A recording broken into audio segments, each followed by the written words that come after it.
Bonjour à tous, le tourisme face au spectre d'une deuxième saison blanche. Les Châteaux de la Loire préparent un protocole renforcé pour ouvrir début avril, mais ce n'est pas encore fait. On va aussi parler dans l'essentiel écho de Vendôme et de sa relation contestée avec le géant du luxe LVMH.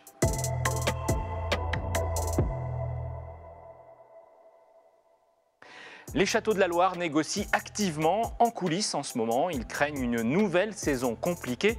Autour des grands sites comme Chambord et Chenonceau, les monuments ont élaboré un protocole sanitaire renforcé afin de convaincre le gouvernement.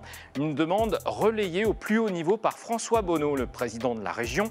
Roselyne Bachelot, la ministre de la Culture, a donné quelques gages en évoquant une ouverture au week-end de Pâques, à la condition que le nombre de contaminations continue de diminuer.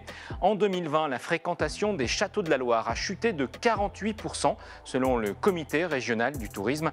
Plusieurs centaines de saisonniers ont déjà perdu des missions.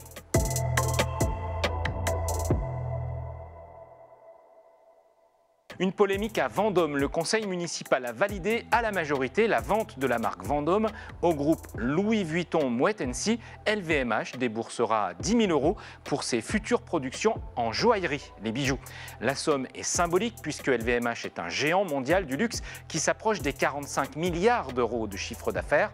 L'opposition estime que la ville se brade. Le maire rappelle que d'autres industriels utilisent le nom de Vendôme sans payer, par exemple dans l'immobilier, et surtout que Vuitton a déjà un atelier de sacs en cuir dans le bâtiment Régence, dans le centre de Vendôme. C'est un monument historique que l'entreprise a rénové pour plusieurs millions d'euros.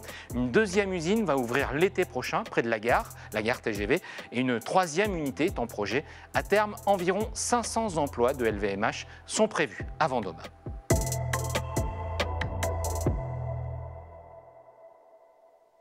On en parlait, la saison touristique 2021 n'a pas encore démarré et rien ne dit qu'elle pourra commencer début avril. Le Conseil régional Centre-Val de Loire a monté un programme de formation pour les professionnels. Le plus souvent, elles sont gratuites. Ça concerne les loueurs de gîtes, de vélos, les guides, les saisonniers, souvent des indépendants. En mars, une formation ciblée commerciale s'attarde par exemple sur le tourisme de proximité. L'ensemble du catalogue est disponible sur ce site internet formation-tourisme-centre.fr. À bientôt.